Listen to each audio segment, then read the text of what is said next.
How's it going? So, to say that the last 2 months have been chaotic is kind of an understatement.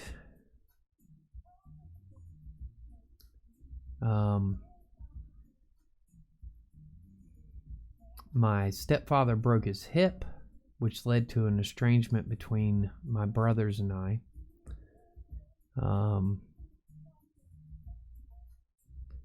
My marriage fell apart. We separated.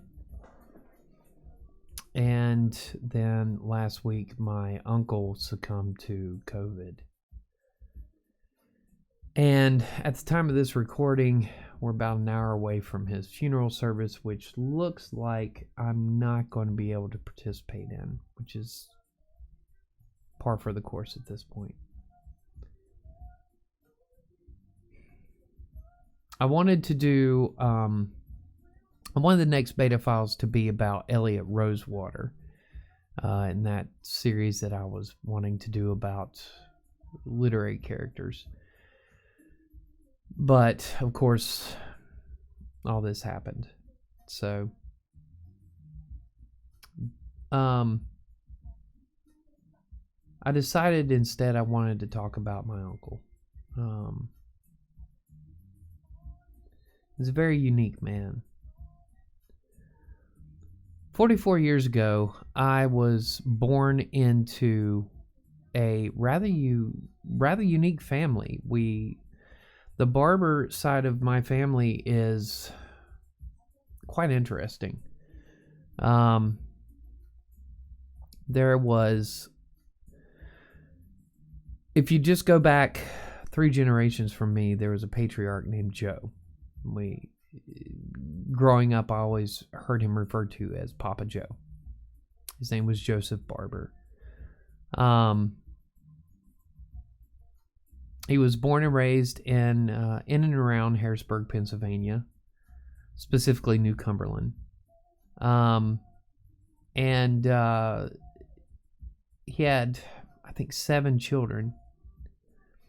When his wife passed away, he put up some of his 7 children up for adoption. One of those was my grandfather, who I'm named after, a foster. From what I understand from the stories I've heard from over the years, Foster, or Foss, as everybody called him, was a very unique, very jovial man. He was my grandfather. Foss had 3 children with a young lady named Anne. She was of Pennsylvania Dutch lineage. He was, from what I can find through different ancestral websites and things that I've been able to track back, he was of Irish descent, which explains a lot of me. Foss's 3 children were Lee, Ronald, and Sally.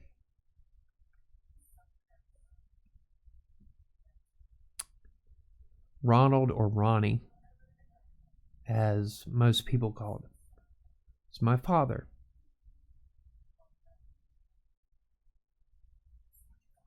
And Lee was the oldest, and then Sally was the youngest. Foss passed away a very long time ago. Off the top of my head, I can't remember the exact year now, but it was before I was born. And then the next to go was my father. My father passed in 1980. Then my grandmother passed. And now, as of last Tuesday, my uncle has passed.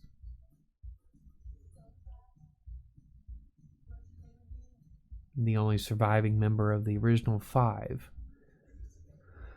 is my Aunt Sally. I was talking to my cousin last week, and I can't imagine I can't imagine what it feels like to be the last.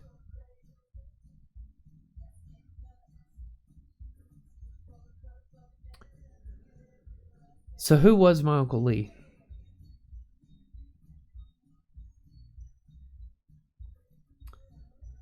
He was, first of all, he was very stubborn. Barbers are known for being stubborn, and he wore the mantle as the most stubborn.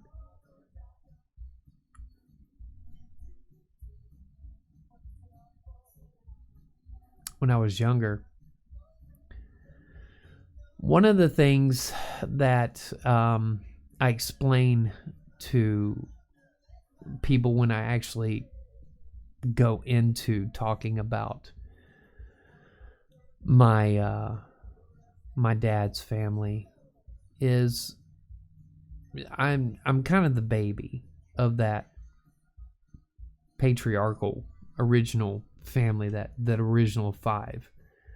I'm the youngest grandchild. I was also the first one to really experience first of the second generation, put it this way, or third generation, I guess, if you go back to Foss and Ann. I was the first of the third generation to really experience massive tragedy when my father passed. And because of that, I got a lot of attention. I was spoiled.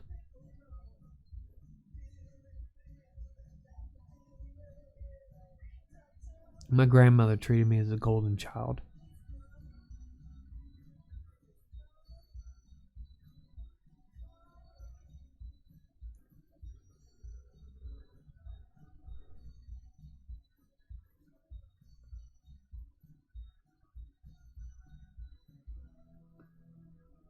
And my uncle,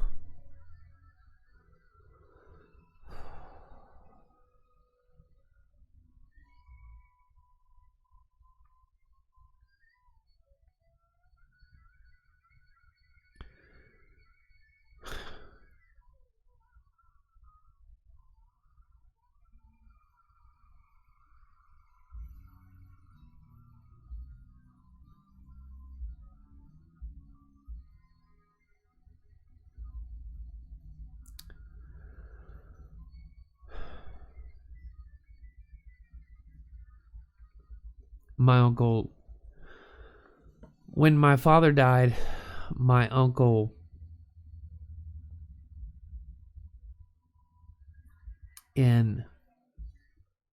from what I've heard, in a moment of just pure sorrow, looked at my grandmother and said, "Why? Why Ronnie? Why not me?"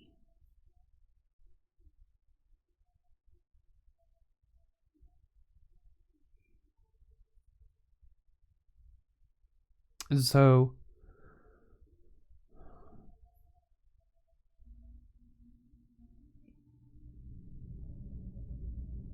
throughout my childhood, my uncle always did. He always did extra for me.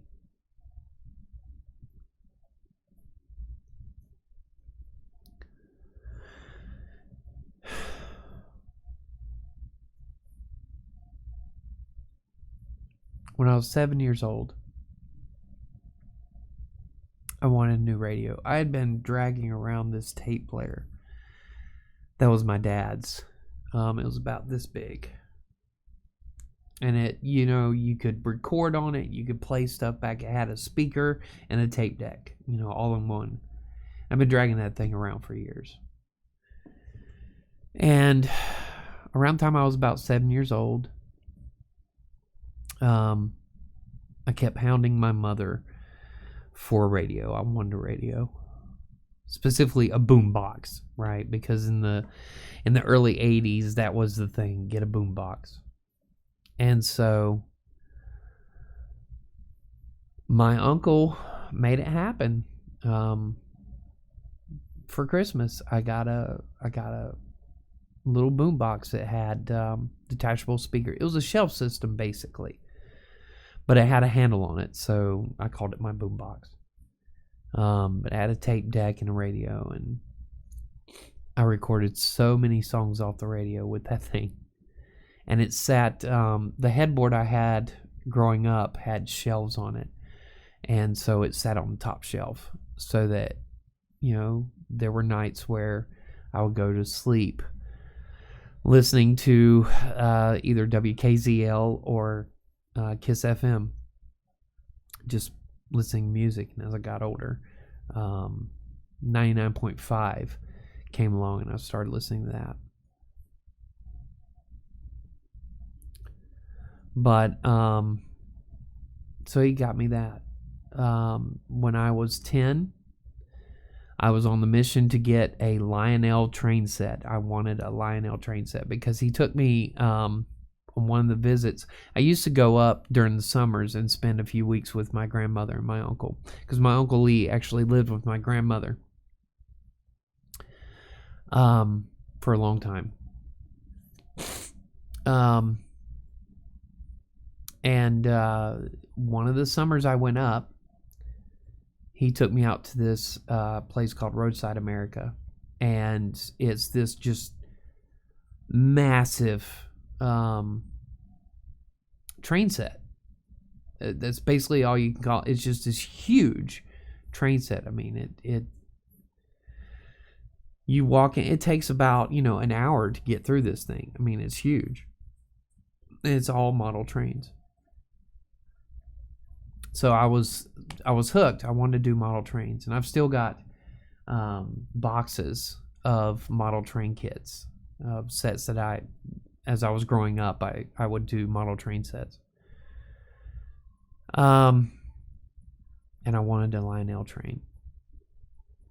And so for Christmas, when I was 10, or maybe it was my 10th birthday,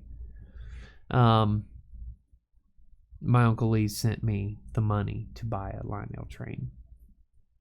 So I was able to actually buy the Lionel train that I wanted. We went to a hobby shop at Haynes Mall, and I was able to get the exact Lionel train set that I wanted. And it was a Pennsylvania line Lionel train set that I got.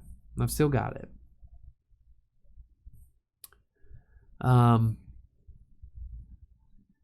When I was 15 years old, I wanted a 10-speed bike. I had an old BMX bike that was pretty much done for. I mean, I'd had that thing for, years. And I wanted a 10-speed with the curved bars, And for Christmas, when I was 15, he bought me a 10-speed bike. And that was him. That was what he did. I mean, he did more than just buy me stuff. We would sit.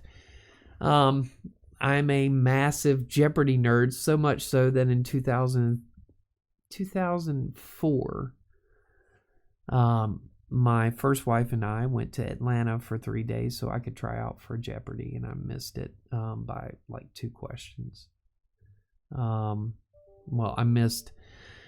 Back then, you had 2 rounds online, and if you got through the 2 rounds online, then you went and you did 2 rounds in person. And I got through the first round in person and got to the second round and missed it. And if I had gotten through that second round, I would have been put into a pool that they would have chosen from later. So I missed it by just a couple of questions.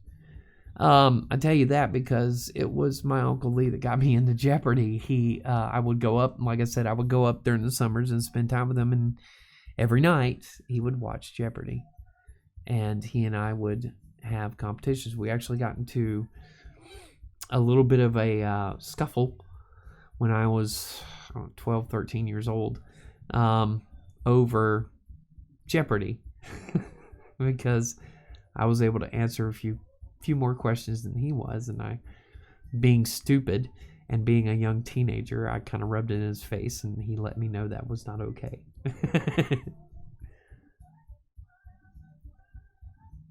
He was a very good man. Like I said, he was hard-headed. He was very stubborn.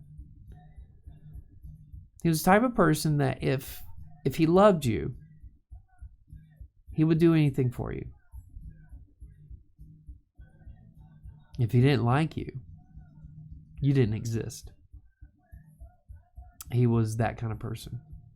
He was able to completely, for people that he felt done him wrong, he would completely shut down, and he would not allow them the opportunity to actually speak to them, to him.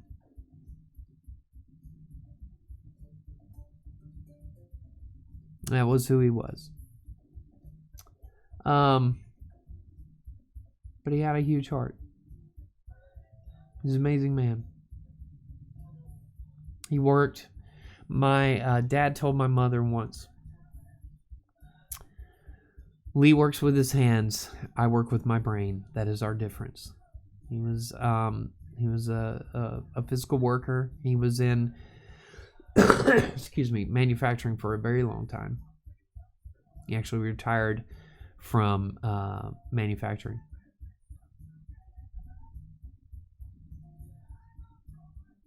He had a lot of really cool woodworking tools that my second cousin ended up with. I'm so glad that he ended up with them, so he could keep using them.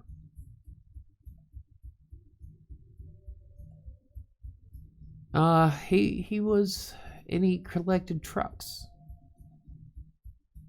And at some point, my sons are going to get those trucks. There's some logistics. But those trucks are my sons. He had promised my boys that they would be theirs.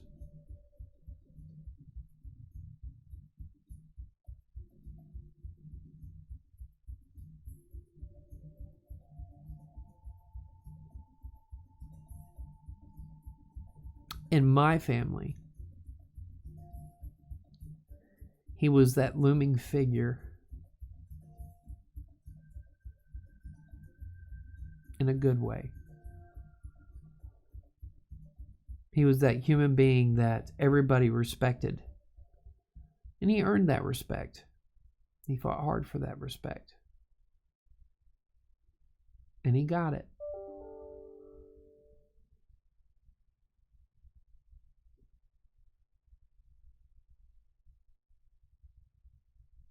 And I don't know who's going to be that figure now that he's gone.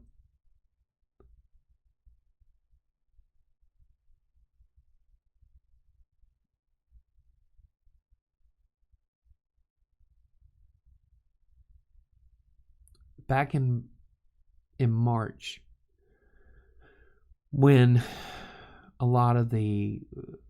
when we saw the first wave of reactions to COVID, one of the things I heard on the news was it's going to touch everyone's lives in some way. So I had been waiting to see when the shoe was going to drop and where the disease was going to hit. And unfortunately, it was my uncle.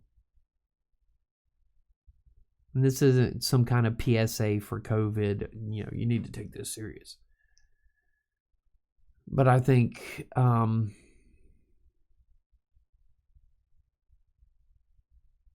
all the people, why him?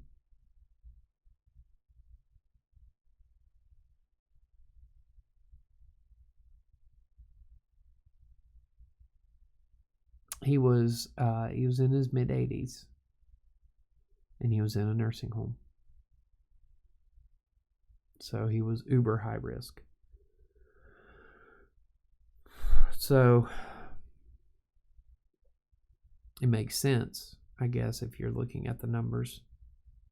Why? But it still hurts. And you still have that question, right?